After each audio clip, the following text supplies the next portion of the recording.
आइए बिहार से जुड़ी चुनावी खबरों का रुख करेंगे। अमित शाह जेपी नड्डा से मिलकर दिल्ली से पटना वापस लौट रहे हैं उपेंद्र कुशवाहा। उपेंद्र कुशवाहा को महुआ सीट की जगह एक दूसरी सीट दी जाएगी, ये सूत्रों के हवाले से बड़ी खबर है। अमित शाह और जेपी नड्डा ने कुशवाहा को मना लिया है, सूत्रों के हवाले से बड़ी खबर। चिराग पासवान के खाते में ही महुआ विधानसभा सीट रहेगी। महुआ सीट को लेकर ही नाराज थे उपेंद्र कुशवाहा। कुशवाहा को एक विधान परिषद सीट का ऑफर भी दे दिया गया है। कुशवाहा को दोबारा राज्यसभा भेजने का भरोसा भी मिल गया है बीजेपी की ओर से। और इसके बाद माना यह जा रहा है कि उपेंद्र कुशवाहा की नाराजगी दूर हो गई है। उपेंद्र कुशवाहा जो महुआ विधानसभा सीट उनकी पार्टी के खाते में न आने को लेकर नाराज हो गए थे, अब उनकी नाराजगी दूर हो गई है। पहले अमित शाह, उसके बाद पार्टी अध्यक्ष जेपी नड्डा से उपेंद्र कुशवाहा की मुलाकात हुई है। उपेंद्र कुशवाहा की पार्टी को महुआ की जगह एक अन्य सीट और साथ ही एक एमएलसी की सीट और अगले साल राज्यसभा का जब टर्म खत्म होगा तो दोबारा से राज्यसभा भेजे जाएंगे उपेंद्र कुशवाहा। ये तमाम आश्वासन बीजेपी की तरफ से दिए गए हैं। सीधे आपको लेकर चलेंगे, हमारे साथ हमारे सहयोगी शशांक इस वक्त मौजूद है। शशांक, तो फॉर्मूला बीजेपी ने पहले से ही तैयार कर रखा था उपेंद्र कुशवाहा को मनाने का, मान गए उपेंद्र कुशवाहा या पटना में आकर मामला पलट सकता है? शशांक,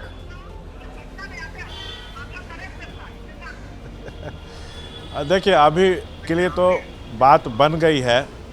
उपेंद्र कुशवाहा को जो है पहले महुआ सीट जो है वो दी गई थी, लेकिन ये फिर चिराग को कल दे दी गई।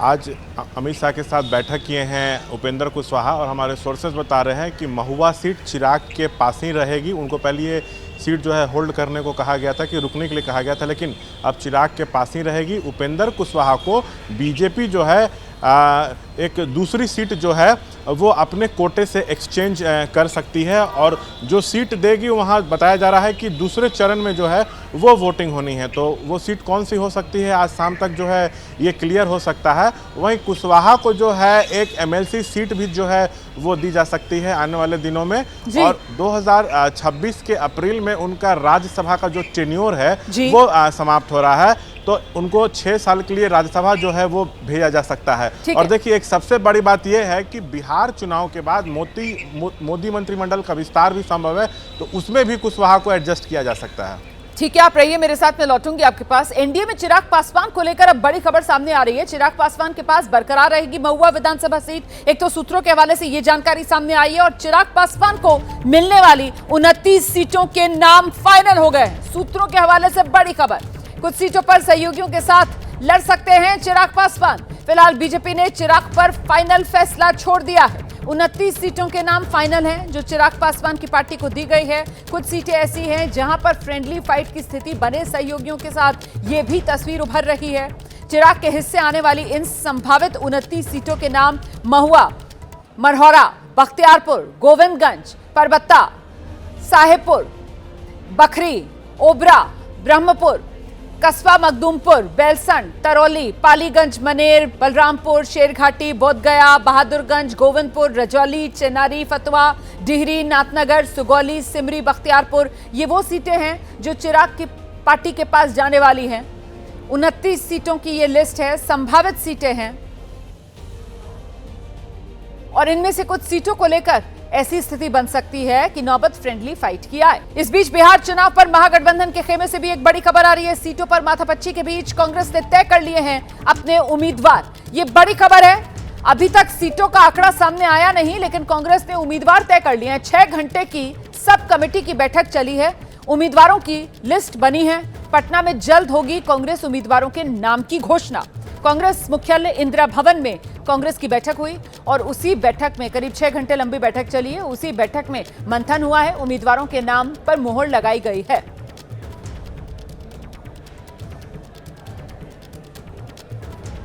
तो कांग्रेस की तरफ से कहा जा रहा है कि कुछ सीटें जो रह गई थी सीसी के बाद, उस पर आज चर्चा हो गई है। अब बिहार जाएंगे, पटना में लोग बात करके सभी सीटों की घोषणा कर देंगे। जल्दी कांग्रेस दावा कर रही है उसके उम्मीदवारों के नाम की लिस्ट जारी कर दी जाएगी। हम लोग टोटल कल भी बताया था, कुछ डॉकेट हमारे बचे हुए थे सभी 6 सीटों के लिए। उसमें जो उप समितियां थी, जो कुछ पार्ट रह गए थे, उसको हम लोगों ने आज क्लियर कर दिया और क्लियर करने के बाद हम लोग आगे आज जा रहे हैं पटना। हम लोग बात करके सभी सीटों के घोषणा करना। और अब अगली बड़ी खबर का रुख करेंगे। जेडीयू के उम्मीदवारों की पहली लिस्ट से जुड़ी ये बड़ी खबर सामने आई है। जेडीयू ने, आप जानते हैं, 57 उम्मीदवारों के नाम वाली पहली लिस्ट जो जारी की है, इस लिस्ट में एक भी मुस्लिम उम्मीदवार का नाम नहीं है। 2020 के मुकाबले 3 सीटों पर भी जेडीयू में बदलाव हुआ है। दरभंगा ग्रामीण, डुमरांव और कांटी से मुस्लिम उम्मीदवार नहीं दिए गए हैं। पिछली बार तीनों सीटों पर जेडीयू ने मुस्लिम प्रत्याशी उतारे थे। दरभंगा ग्रामीण सीट से 2020 में फराज फातमी जेडीयू प्रत्याशी थे, इस बार ईश्वर मंडल हैं। डुमरांव से अंजुम आरा उम्मीदवार बनाई गई थी, इस बार राहुल सिंह उम्मीदवार हैं। कांटी से मोहम्मद जमाल को टिकट दिया गया था और इस बार इस सीट से जेडीयू ने अजीत कुमार को उम्मीदवार बनाया है। तो देखिए किस तरीके से दरभंगा ग्रामीण सीट पिछली बार फराज फातमी और इस बार ईश्वर मंडल को चुनाव मैदान में उतारा है। 2020 में अंजुम आरा को डुमरांव सीट से टिकट दिया गया था, इस बार राहुल सिंह को डुमरांव सीट से टिकट दिया गया है। 2020 में मोहम्मद जमाल को काटी सीट से मैदान में उतारा था। 2025 में इस सीट से अजीत कुमार पर जेडीयू ने दांव खेला है। जेडीयू का अपने कोटे से 2020 में जो मुस्लिम उम्मीदवार थे उनमें से किसी को भी जीत नहीं मिली थी और ऐसे में ये पहली लिस्ट जो आई है जिसमें 2020 से अगर तुलना की जाए तो 3 ऐसी सीटें जहां पर जेडीयू ने मुस्लिम उम्मीदवार उतारे थे, इस बार एक भी मुस्लिम प्रत्याशी को जेडीयू ने टिकट नहीं दिया। ये जेडीयू की पहली लिस्ट है, 57 उम्मीदवारों के इसमें नाम हैं और एक भी मुस्लिम उम्मीदवार को जेडीयू ने टिकट नहीं दिया है। और जैसे जैसे नामांकन की तारीख नजदीक आ रही है वैसे वैसे सभी दल अपने अपने पत्ते खोल रहे हैं। इस बीच नामांकन का सिलसिला भी चल निकला है। बिहार के 2 बड़े दिग्गजों ने आज अपनी अपनी सीट से पर्चा भर दिया है। एक तरफ लखीसराय सीट से डिप्टी सीएम विजय सिन्हा पर्चा दाखिल किया, दूसरी तरफ राघोपुर से पूर्व डिप्टी सीएम तेजस्वी यादव ने अपना पर्चा दाखिल किया। विजय सिन्हा के नामांकन में सम्राट चौधरी, दिल्ली की मुख्यमंत्री रेखा गुप्ता मौजूद रहीं। तेजस्वी यादव के नामांकन में तेजस्वी यादव का परिवार जिसमें लालू प्रसाद यादव, राबड़ी देवी और उनकी बहन मीसा भारती नजर आए।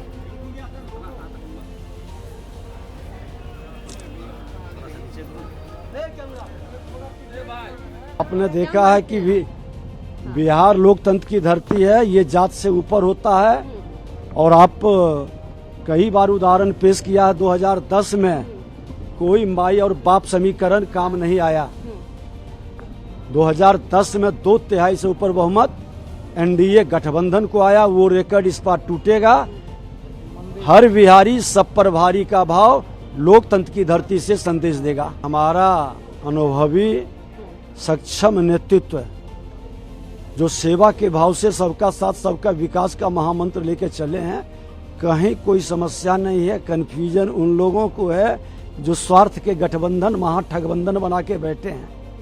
वो जैसे उनका अपना स्वभाव है वही स्वभाव से लोग को देखा। लगातार 2 बार से राघोपुर की जनता जो है हम पर भरोसा की है और जनता जो है मालिक है और ये तीसरी बार जो है हमने नामांकन जो है राघोपुर से की है और मुझे पूरा भरोसा है कि राघोपुर की जनता जो है इस बार पुनः जो है उस पर विश्वास करेगी और हमारा एक संकल्प है और जो संकल्प है आपको भी पता है कि कोई ऐसा परिवार ना बचे। आगे बढ़ेंगे। नामांकन के बाद सीएम नीतीश पर तेजस्वी यादव का जोरदार हमला। अब जेडीयू को नीतीश नहीं चला रहे, ये तेजस्वी यादव की तरफ से कहा गया है। ललन सिंह, संजय झा, विजय चौधरी जेडीयू चला रहे हैं, ये कह रहे हैं तेजस्वी यादव। बीजेपी के हाथों बिक चुके हैं जेडीयू के ये तीनों बड़े नेता। नीतीश के हाथ में अब कुछ नहीं बचा है। इन तीनों ने नीतीश को बर्बाद कर दिया है, ये तेजस्वी यादव की तरफ से कहा गया है। अब जनता दल यूनाइटेड नीतीश कुमार जी नहीं चला रहे बल्कि ललन सिंह चला रहे हैं। अब जनता दल यूनाइटेड संजय झा चला रहे हैं और विजय चौधरी चला रहे हैं। अब नीतीश कुमार जी का जनता दल यूनाइटेड नहीं रहा। ये तीनों नेता बीजेपी के हाथों बिक करके नीतीश जी को इन लोगों ने बर्बाद कर दिया और पूरा समाज जो है इन लोगों से बदला लेने का काम है। तो बिहार में चुनावी पारा चढ़ता जा रहा है। पहले सीटों को लेकर अंदर खाने लड़ाई और अब सीटों के बाद बगावत और असंतोष नजर आ रहा है। आरजेडी हो, जनसुराज हो, उम्मीदवारों के ऐलान जैसे जैसे हो रहे हैं, हंगामा और प्रदर्शन वैसे वैसे बढ़ता जा रहा है। ये सिर्फ फुटअव्वल की तस्वीरें बीजेपी और जेडीयू के भीतर से भी आने शुरू हो गई हैं। बीजेपी ने 71, जेडीयू ने 57 सीटों पर उम्मीदवारों के नाम का ऐलान किया, जिससे नाराज टिकट के दावेदार हंगामे पर उतर आए हैं। पूर्व मंत्री रामसूरत राय का टिकट कटने पर उनके समर्थकों ने पार्टी दफ्तर में धरना दे दिया। आरोप लगाया कि बीजेपी ने 6 करोड़ में टिकट बेच दिया है। दूसरी तरफ जेडीयू में भी नाराजगी का दौर चल निकला है। टिकट कटने से मायूस होकर दावेदार हंगामे कर रहे हैं। आज भी सीएम आवास पर धरना प्रदर्शन देखा गया। औराई से बीजेपी ने रामसूरत राय का जो टिकट है वो काट दिया है। इसको लेके औराई के जो बीजेपी के नेता हैं, कार्यकर्ता हैं, उनमें नाराजगी है। औराई से ये लोग यहाँ पटना पार्टी दफ्तर में पहुंचे हैं। हाथों में बैनर पोस्टर है, लगातार यहाँ पे धरना दे रहे हैं, नारेबाजी कर रहे हैं। देखिए लिखा हुआ है, अगर औराई से रामसूरत जी नहीं लड़ते हैं तो मैं मंडल अध्यक्ष महामंत्री जो है इस्तीफा दे दूंगा। ये लोग में नाराजगी हम बात भी करेंगे। अच्छा, यहाँ से तो रमन निषाद को प्रत्याशी बनाया गया है। बीजेपी से सांसद मुजफ्फरपुर से रह चुके हैं अजय निषाद, उनकी पत्नी है। तो अजय निषाद तो बीजेपी में ही थे, पिछले साल चले गए थे, कांग्रेस में वापस आ गए हैं। तो उनकी पत्नी को टिकट दिया गया तो क्या दिक्कत है? वही दिक्कत है भैया। हम लोग भारतीय जनता पार्टी के कार्यकर्ता हैं। हम आज 2 दिन से यहाँ प्रदेश कार्यालय में धरना दे रहे हैं। हम भाजपा प्रदेश कार्यालय से पूछना चाहते हैं, जो आपने जो विधायक 48,000 वोट से जीता हुआ था, क्या मजबूरी पड़ी जो आपने उसका टिकट कटवा दिया? आगे आप लोग क्या चाहते हैं? सामूहिक औराई विधानसभा के जो भी पार्टी के मंडल अध्यक्ष है, महामंत्री है, उपाध्यक्ष है, मंत्री है, सभी कमेटी भंग करके पार्टी कार्यालय में इस्तीफा देंगे और आगे चुनाव में विपक्ष को हराने का काम बिल्कुल हराएंगे। और भाजपा के कोई भी कार्यकर्ता देखिए लगातार यहाँ पे विरोध प्रदर्शन जो है वो जारी है। कैमरा पर्सन निरंजन के साथ मैं शशांक कुमार, एबीपी न्यूज पटना।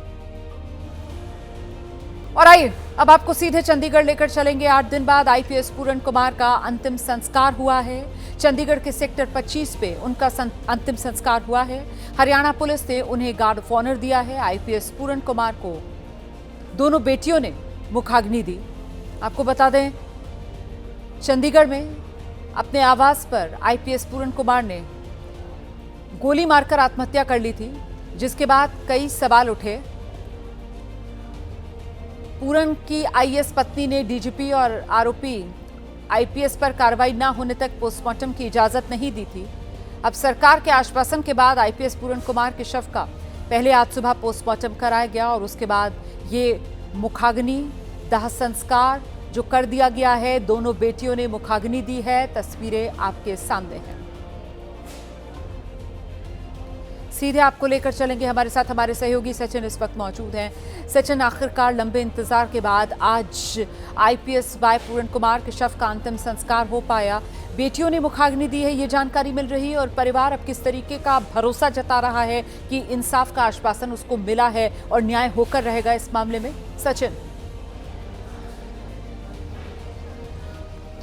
जी बिल्कुल, आज 9 दिन हो गए हैं। पिछले मंगलवार को जो है वाई पूरन कुमार ने आत्महत्या की थी, तो आज 9वां दिन है जब उनका अंतिम संस्कार हुआ है, क्योंकि परिवार ने सहमति दी थी पोस्टमार्टम के लिए।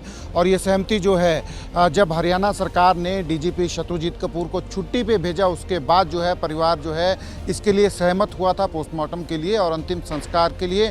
पर अब असली लड़ाई जो है इसके बाद भी परिवार के लिए शुरू होगी, न्याय के लिए, क्योंकि अब चंडीगढ़ की जो स्पेशल इन्वेस्टिगेशन टीम है वो इस सारे मामले की जांच कर रही है। परिवार जो है पहले से ही मांग कर रहा था कि शत्रुजीत कपूर और आईपीएस नरेंद्र बिजारनिया की गिरफ्तारी हो। तो अब इसके बाद जो है असली न्याय के लिए लड़ाई भी परिवार की शुरू होगी कि किस तरह से दोषी जो हैं, जिन्होंने कथित तौर से जो आईपीएस हैं उनको सुसाइड के लिए मजबूर किया, उनको जो है जो न्याय जो है परिवार को वो मिले। तो इसके बाद अब अगला फेज जो है लड़ाई का परिवार का शुरू होगा। हालांकि आज सुबह परिवार की तरफ से जो मीडिया को साझा किया गया था प्रेस नोट, उसमें उनकी पत्नी ने जो है ये आशा व्यक्त की थी, ये कहा था कि चंडीगढ़ पुलिस ने उनको भरोसा दिलाया है कि सारे मामले में इन्वेस्टिगेशन जो है है फेयर होगी, इम्पार्शियल होगी। बिल्कुल, और इसी उन्हें उम्मीद विश्वास के है कि बाद देखिए चंडीगढ़ परिवार की तरफ से पहले पोस्टमार्टम की इजाजत दी गई और अब अंतिम संस्कार कर दिया गया है। बहुत शुक्रिया आपका सचिन इस तमाम जानकारी के लिए। एनडीए में खटपट पर जेडीयू कार्यकारी अध्यक्ष का बड़ा बयान सामने आया है। एबीपी न्यूज से बोले हैं संजय झा, एनडीए में सब ठीक है, नीतीश बिल्कुल नाराज नहीं, कोई समस्या ही नहीं है। हम 104 से 105 सीटें चाहते थे, चिराग पासवान के साथ भी हमारी कोई समस्या नहीं, ये संजय झा की तरफ से कहा गया है।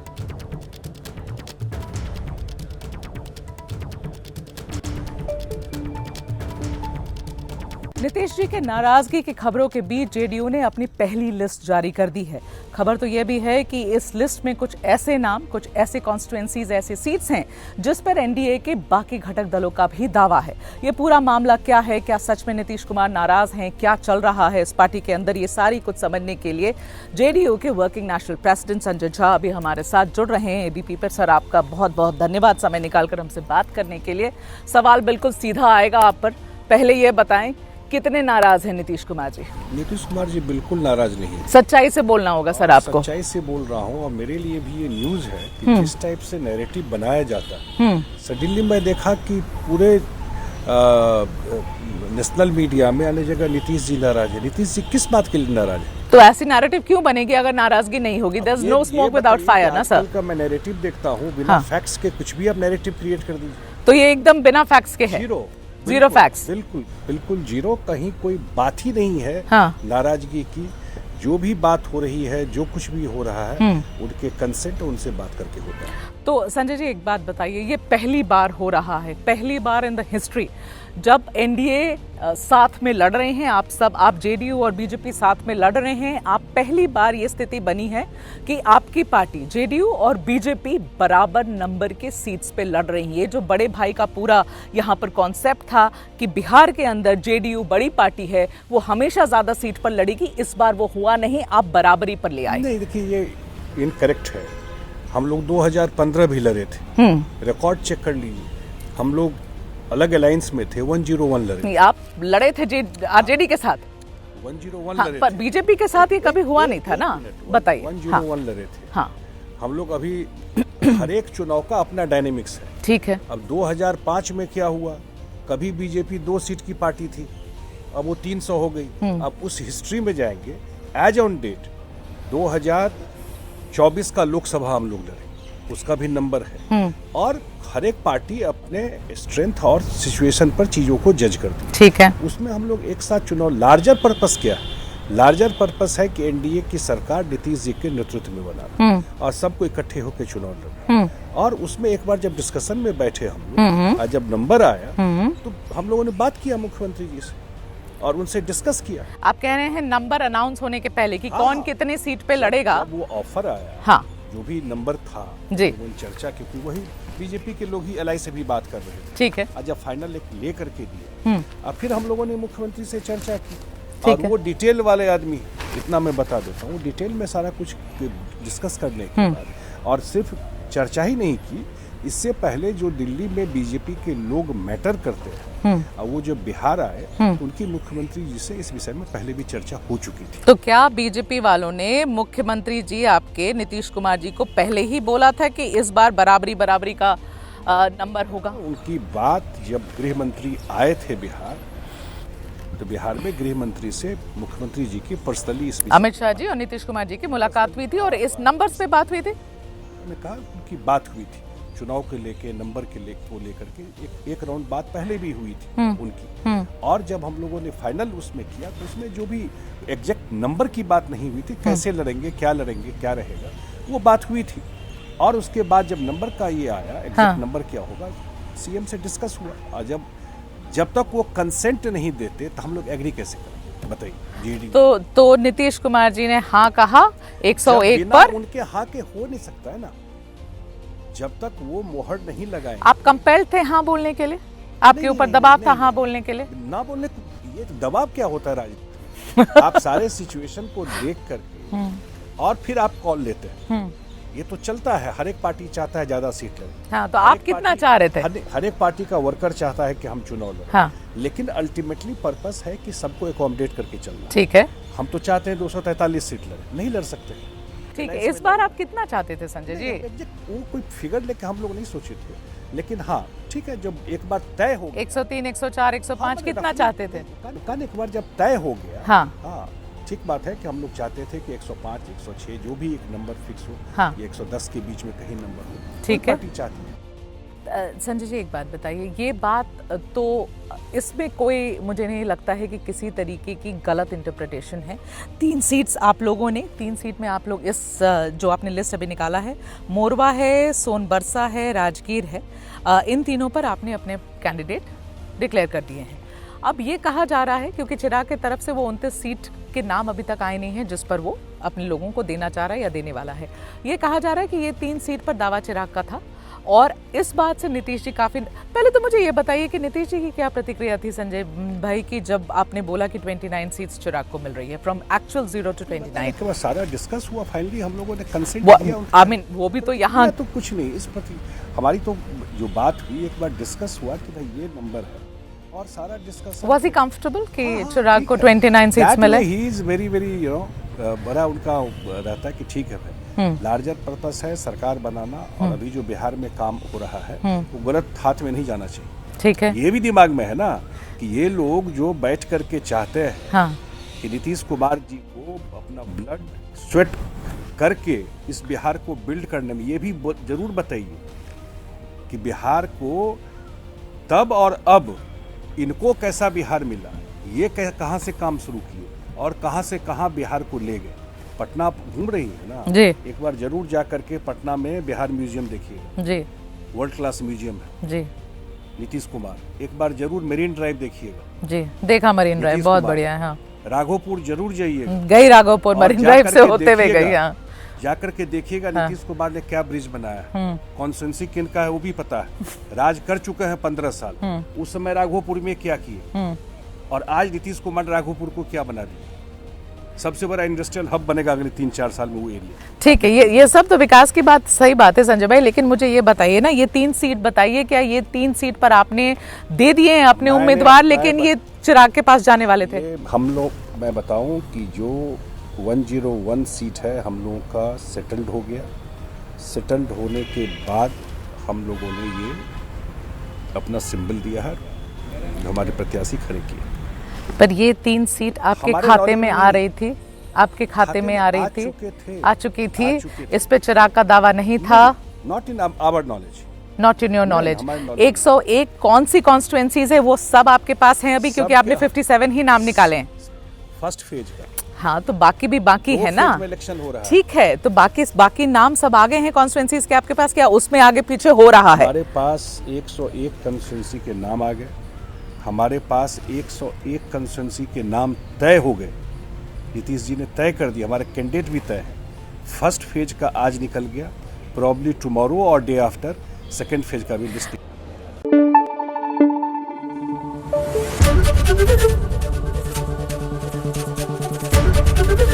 एबीपी न्यूज आपको रखे आगे।